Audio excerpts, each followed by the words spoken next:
The Fermi paradox एक cosmic कॉनंड्रम। ब्रह्मांड बहुत बड़ा है, इतना बड़ा कि हम सोच भी नहीं सकते।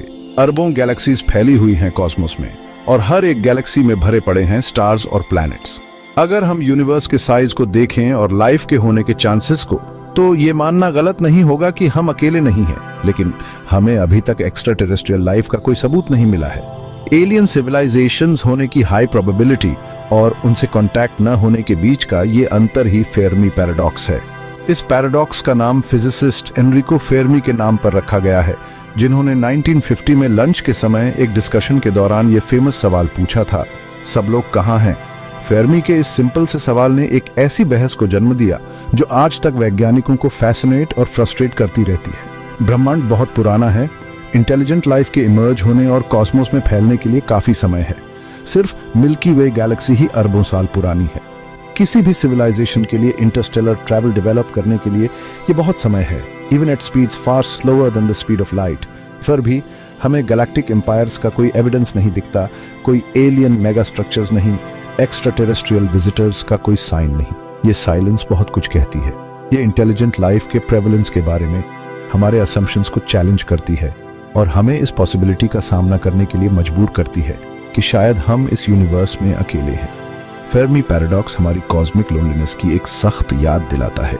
ये हमें कॉस्मोस की विशाल पॉसिबिलिटीज को एक्सप्लोर करने और हमारे पोटेंशियल सॉलिट्यूड के प्रोफाउंड इम्प्लीकेशन से जूझने के लिए मजबूर करता है।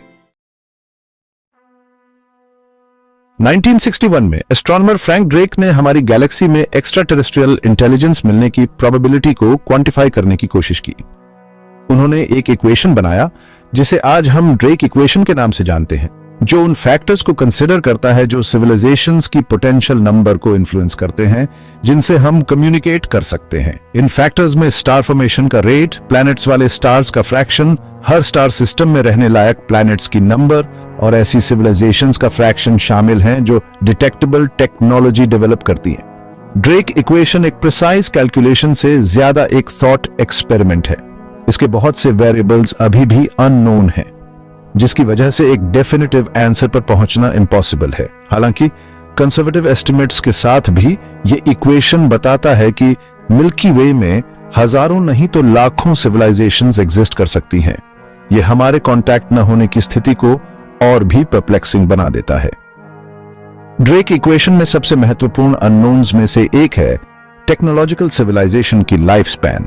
हमने रेडियो सिग्नल्स को ब्रॉडकास्ट करना सिर्फ 1 सदी पहले ही शुरू किया है। क्या होगा अगर सिविलाइजेशंस अपने टेक्नोलॉजिकल एडवांसमेंट के हमारे लेवल पर पहुंचने के कुछ समय बाद ही सेल्फ डिस्ट्रक्ट हो जाती हैं? सेल्फ एनाइलेशन की पॉसिबिलिटी, चाहे वो न्यूक्लियर वॉर, एनवायरमेंटल डिजास्टर के जरिए हो या टेक्नोलॉजिकल प्रोग्रेस के किसी और अनफोर्सीन कॉन्सिक्वेंस के कारण, एक्स्ट्रा टेरेस्ट्रियल इंटेलिजेंस की हमारी सर्च पर एक साया करती है। ये एक अनसेटलिंग सवाल उठाता है, अगर intelligent life inherently self sustaining नहीं है तो शायद हमारी अपनी सिविलाइजेशन भी बोरोड टाइम पर जी रही है। जैसे जैसे टेक्नोलॉजी एडवांस करती है, हम डिजिटल वर्ल्ड पर इंक्रीजिंगली रिलायंट होते जा रहे हैं। हमारी जिंदगी कंप्यूटर्स, स्मार्टफोन्स और इंटरनेट से जुड़ गई है। क्या ऐसा हो सकता है कि एडवांस्ड सिविलाइजेशंस इवेंचुअली अपने फिजिकल फॉर्म्स को ट्रांसेंड कर जाए और सिर्फ डिजिटल रियल्म्स में रहना चूज करें? ये एक इंट्रिगिंग पॉसिबिलिटी है जिसे फ्यूचरिस्ट रॉबर्ट ब्रैडबरी ने प्रपोज किया था। ब्रैडबरी का कहना है कि एक खास टेक्नोलॉजिकल थ्रेशोल्ड तक पहुंचने वाली सिविलाइजेशंस अपनी सिम्युलेटेड यूनिवर्सेस बना सकती हैं जो एक्सपीरियंस और एक्सप्लोरेशन की लिमिटलेस पॉसिबिलिटीज ऑफर करेंगी। ये डिजिटल हेवंस अपने इनहैबिटेंट्स के लिए रियलिटी से बिल्कुल अलग होंगे। ये उन्हें इमॉर्टैलिटी का एक फॉर्म, फिजिकल लिमिटेशन से फ्रीडम और अपने एग्जिस्टेंस के फैब्रिक को मैनिपुलेट करने की एबिलिटी ऑफर कर सकते हैं। अगर ब्रैडबरी की हाइपोथेसिस सही है तो एक्स्ट्रा टेरेस्ट्रियल इंटेलिजेंस की सर्च एक फ्यूटाइल एंडेवर हो सकती है। हम सिविलाइजेशंस के फिजिकल साइंस ढूंढ रहे हैं, जैसे कि रेडियो सिग्नल्स या मेगा स्ट्रक्चर्स। हालांकि डिजिटल रियल्म्स में रहने वाली सिविलाइजेशंस फिजिकल यूनिवर्स में कोई डिटेक्टेबल फुटप्रिंट नहीं छोड़ेंगी। ये हमारे टेलीस्कोप्स और रेडियो अरेज के लिए इनविजिबल होंगी। डिजिटल हेवंस का आइडिया एक फैसिनेटिंग है, अगर अनसेटलिंग है तो पॉसिबिलिटी है। यह बताता है कि सबसे एडवांस्ड सिविलाइजेशन शायद स्टार्स को एक्सप्लोर नहीं कर रही है। हो सकता है कि वो हमारी ही नाक के नीचे हों, अपने सेल्फ क्रिएटेड डिजिटल यूनिवर्सेस के इंट्रिकेट सर्क्यूटरी में छिपी हों। जैसे जैसे सिविलाइजेशंस बढ़ती हैं और उनकी एनर्जी डिमांड्स बढ़ती हैं, वो अपने स्टार्स की पावर को डायरेक्टली हार्नेस करने के बारे में सोच सकती हैं। फिजिसिस्ट फ्रीमैन डायसन द्वारा प्रपोज्ड किया गया एक हाइपोथेटिकल मेगा स्ट्रक्चर, जिसे डायसन स्फीयर के नाम से जाना जाता है, इसका अल्टीमेट सॉल्यूशन हो सकता। डायसन स्फीयर एक थ्योरेटिकल स्ट्रक्चर है जो एक स्टार को पूरी तरह से एनकैप्सुलेट कर लेता है और उसकी सारी एनर्जी आउटपुट को कैप्चर कर लेता है। डायसन स्फीयर बनाना यूनिमैजिनेबल स्केल का एक इंजीनियरिंग फीट होगा। इसे बनाने के लिए जरूरी रिसोर्सेज को ऑब्टेन करने के लिए इंटायर प्लैनेट्स को डिसमेंटल करना होगा, लेकिन सफिशिएंटली एडवांस्ड सिविलाइजेशन के लिए इसके बेनिफिट्स बहुत ज्यादा होंगे। Dyson sphere virtually limitless energy provide कर सकता है, जिससे यूनिमैजिनेबल टेक्नोलॉजिकल एडवांसमेंट्स पॉसिबल हो सके। हालांकि डायसन स्फीयर्स का कॉन्सेप्ट कैप्टिवेटिंग है, यह सवाल भी उठता है, अगर ये पॉसिबल है तो हमने अभी तक किसी को डिटेक्ट क्यों नहीं किया है? एक पॉसिबिलिटी यह है कि डायसन स्फीयर्स को इनविजिबल बनाया जाता है। एक perfectly efficient Dyson sphere star के सारे लाइट को अब्सॉर्ब कर लेगा और सिर्फ इंफ्रारेड रेडिएशन रेडिएट करेगा, जिसकी वजह से कन्वेंशनल टेलीस्कोप से इसे डिटेक्ट करना मुश्किल होगा। दूसरी पॉसिबिलिटी यह है कि डायसन स्फीयर्स को डिटेक्ट करना हमारी करंट टेक्नोलॉजिकल कैपेबिलिटीज से बिल्कुल बाहर है। हम अभी भी कॉस्मोस की अपनी एक्सप्लोरेशन के इन्फेंसी में हैं। यह पूरी तरह से प्लॉजिबल है कि डायसन स्फीयर्स जैसे मैसिव और कॉम्प्लेक्स स्ट्रक्चर्स एग्जिस्ट करते हैं, लेकिन हमारी नजरों से छिपे हुए हैं। सेक्शन 5, एलियन इनकाउंटर्स, अ कॉस्मिक गैम्बल। किसी एलियन सिविलाइजेशन से इनकाउंटर की पॉसिबिलिटी एक्सिलरेटिंग और टेरिफाइंग दोनों ही है। जहां कुछ लोग ऐसे बेनेवोलेंट एक्स्ट्रा टेरेस्ट्रियल्स की कल्पना करते हैं जो अपने नॉलेज को शेयर करने के लिए ईगर हैं, वहीं कुछ लोग कॉन्टैक्ट के पोटेंशियल डेंजर्स के बारे में वार्न करते हैं। नासा के एक astrobiologist Shawn Domagal Goldman advanced extra terrestrial contact से जुड़े रिस्क्स को हाईलाइट करते हैं। डोमगल गोल्डमैन का कहना है कि सीमिंगली बिनाइन इंटरैक्शंस के भी कैटास्ट्रोफिक कॉन्सिक्वेंसेस हो सकते हैं। कोई एडवांस्ड सिविलाइजेशन अनजाने में ही ऐसे पैथोजेंस इंट्रोड्यूस कर सकती है या हमारे इकोसिस्टम को ऐसे तरीके से डिसरप्ट कर सकती है जिसका अंदाजा हम भी नहीं लगा सकते, या वो ह्यूमैनिटी को एक थ्रेट या एक्सप्लॉइट किए जाने वाले रिसोर्स के रूप में देख सकते हैं। ह्यूमन सिविलाइजेशन की हिस्ट्री ऐसे कॉन्फ्लिक्ट और एक्सप्लॉइटेशन के एग्जाम्पल्स से भरी पड़ी है, जब अलग अलग लेवल्स ऑफ टेक्नोलॉजिकल एडवांसमेंट वाली कल्चर्स आपस में कोलाइड हुई हैं। इस बात की कोई गारंटी नहीं है कि किसी एलियन सिविलाइजेशन के साथ हमारा एनकाउंटर कुछ अलग होगा। दरअसल हमारी सिविलाइजेशन और किसी ज्यादा एडवांस्ड सिविलाइजेशन के बीच पावर डिफरेंशियल हमारे अब तक के एक्सपीरियंस से भी कहीं ज्यादा हो सकता है। डोमगल गोल्डमैन की वार्निंग्स एक सोबरिंग रिमाइंडर हैं कि किसी एलियन सिविलाइजेशन के साथ कांटेक्ट जहां पोटेंशियली ऑ इंस्पायरिंग हो सकता है, वहीं ह्यूमैनिटी के लिए एक एग्जिस्टेंशियल थ्रेट भी पोज कर सकता है। ये इस बात की जरूरत पर जोर देता है कि कॉस्मोस को अपनी प्रेजेंस के बारे में सिग्नल करने की कोशिश करने से पहले हमें सावधानी बरतनी चाहिए और केयरफुली कंसिडरेशन करना चाहिए। स्टेक्स बहुत ज्यादा हाई हैं, इसलिए हमें प्रूडेंट रहना होगा। Section 6, the dark forest, a universe of silence. अपने acclaimed novel the dark forest में Chinese science fiction author Liu Cixin Fermi paradox के लिए एक चिलिंग एक्सप्लेनेशन देते हैं। ल्यू प्रपोज करते हैं कि यूनिवर्स एक डार्क फॉरेस्ट है जहां हर सिविलाइजेशन एक हंटर है जो अनइमेजिनेबल डिस्ट्रक्शन की पोटेंशियल से लैस है।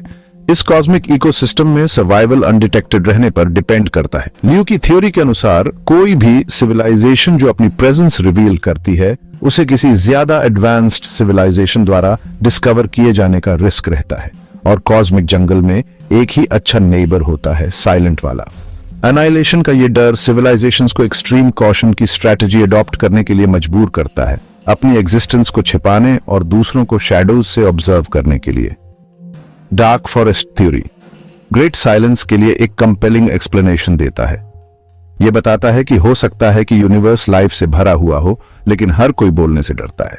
हर स्टार एक पोटेंशियल थ्रेट हो सकता है, हर रेडियो सिग्नल एक पोटेंशियल बीकन हो सकता है जो डिस्ट्रक्शन की तरफ ले जा सकता है। इस सिनेरियो में सबसे क्वाइट सिविलाइजेशंस के सरवाइव करने के चांसेस सबसे ज्यादा होते हैं। हालांकि डार्क फॉरेस्ट थ्योरी फिक्शन का एक वर्क है, ये इंटेलिजेंस की नेचर और इंटरस्टेलर कम्युनिकेशन की चैलेंजेस के बारे में प्रोफाउंड क्वेश्चंस उठाता है। ये बताता है कि सेल्फ प्रिजर्वेशन की चाहत एक यूनिवर्सल कांस्टेंट हो सकती है, जो सबसे एडवांस्ड सिविलाइजेशंस को भी सीक्रेसी और साइलेंस को अल्टीमेट सर्वाइवल स्ट्रेटजी के रूप में अपनाने के लिए प्रेरित करती है। Section 7 close encounters the Antonio Boas incident.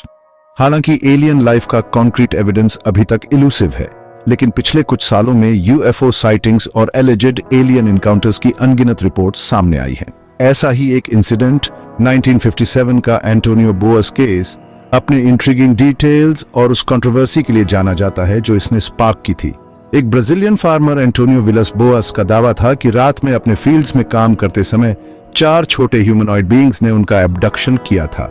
उन्होंने बताया कि उन्हें एक अजीब एग शेप्ड क्राफ्ट में ले जाया गया और उनका एक series of bizarre medical examinations किया गया। बोअस की स्टोरी जहां बहुत से लोगों ने स्केप्टिसिज्म से लिया, वहीं इसने एलियन एब्डक्शंस के साथ पब्लिक फैसिनेशन को फ्यूल किया और पॉपुलर कल्चर में एक्स्ट्रा टेरेस्ट्रियल इनकाउंटर्स के नैरेटिव को शेप करने में हेल्प की।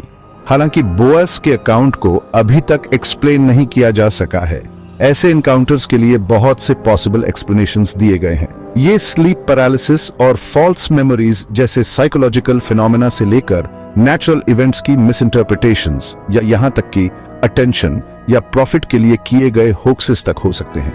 ह्यूमन माइंड सजेशन के लिए प्रोन होता है, खासकर ऐसी सिचुएशंस में जो अनफेमिलियर या फ्राइटनिंग हो। ऐसे अकाउंट्स को एक हेल्थी डोज ऑफ स्केप्टिसिज्म के साथ अप्रोच करना इंपॉर्टेंट है और एक्स्ट्रॉर्डिनरी क्लेम्स के लिए एक्स्ट्रॉर्डिनरी एविडेंस की डिमांड करना चाहिए। हालांकि एलियन विजिटेशन की पॉसिबिलिटी को पूरी तरह से रूल आउट नहीं किया जा सकता है, एक्स्ट्रा टेरेस्ट्रियल कंक्लूजन्स पर पहुंचने से पहले सभी पॉसिबल एक्सप्लेनेशंस पर विचार करना क्रूशियल है। Section 8 conclusion the great cosmic silence. Fermi paradox हमारे समय के सबसे प्रोफाउंड और परप्लेक्सिंग मिस्टरीज में से एक बना हुआ है। ब्रह्मांड विशाल, प्राचीन है और लाइफ की पोटेंशियल से भरा हुआ है। फिर भी हमें ऐसा कोई डेफिनेटिव एविडेंस नहीं मिला है कि हम अकेले नहीं हैं। ड्रेक इक्वेशन बहुत सी सिविलाइजेशंस की पॉसिबिलिटी सजेस्ट करता है, लेकिन ग्रेट साइलेंस इसके विपरीत तर्क देता है। हो सकता है कि एडवांस्ड सिविलाइजेशंस डिजिटल रियल्म्स में रहना चूज करती हैं और फिजिकल यूनिवर्स में कोई निशान नहीं छोड़ती है, या हो सकता है कि यूनिवर्स एक डार्क फॉरेस्ट है जहां साइलेंस ही सर्वाइवल की है, या शायद हम सचमुच अकेले हैं, एक इंडिफरेंट कॉस्मोस में कॉन्शियसनेस की एक सॉलिटरी स्पार्क। फेर्मी के सवाल सब लोग कहां हैं का जवाब हमें अभी तक नहीं मिला है, लेकिन एक्स्ट्रा टेरेस्ट्रियल इंटेलिजेंस की सर्च सिर्फ एलियन लाइफ की तलाश से कहीं ज्यादा है। यह सेल्फ डिस्कवरी का एक जर्नी है जो हमें कॉस्मिक ऑर्डर में अपनी जगह का सामना करने और अपने पोटेंशियल सॉलिट्यूड के प्रोफाउंड इंप्लीकेशन से जूझने के लिए मजबूर करता है।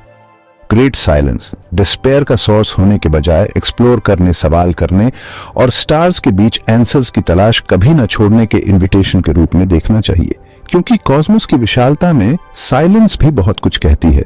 यह हमें लाइफ की प्रेशियसनेस, अपने एग्जिस्टेंस की फ्रेजिलिटी और अननोन की डेप्थ्स में छिपी एंडलेस पॉसिबिलिटीज की याद दिलाती है।